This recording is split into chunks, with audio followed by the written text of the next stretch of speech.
سلام بچه‌ها، امیدوارم حالتون خوب باشه. من اسرام، شف پیستری کارگاه شیرینی پزی پالمیر. امروز سعی دارم بهتون برانی شکلاتی یاد بدم. این شیرینی خیلی ساده است درست کردنش، ولی رسیپی‌های مختلفی براش وجود داره. من این شیرینی رو طوری دوست دارم که داخلش نرم باشه و روش براق و ترد باشه.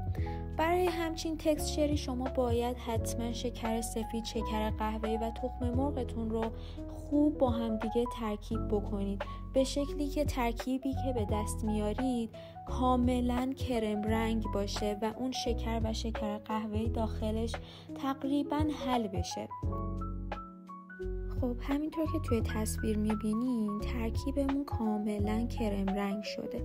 توی این مرحله باید کره و شکلات تلخ بنماری شدهمون رو به ترکیبمون اضافه بکنیم و همینطور مقدار وانیلی که توی رسیپی مشخص کردم رو توی این مرحله میتونید اضافه بکنید.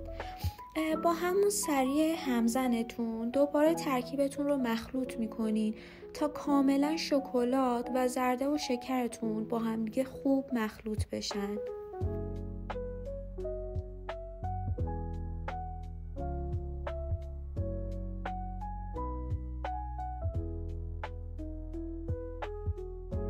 توی این مرحله باید مواد خشکمون رو از الک رد بکنیم و به مواد دیگه‌مون اضافه بکنیم.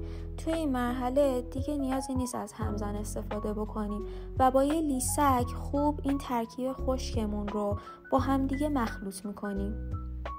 این رسیپی بهتون یه برانی با ابعاد 20x20 میده، ولی اگر خواستین توی قالب بزرگتر درست بکنین حتما حواستون باشه که رسیپی رو تغییر بدین و ضرب در 1.5 یا 2 برابر یا کمتر بکنین.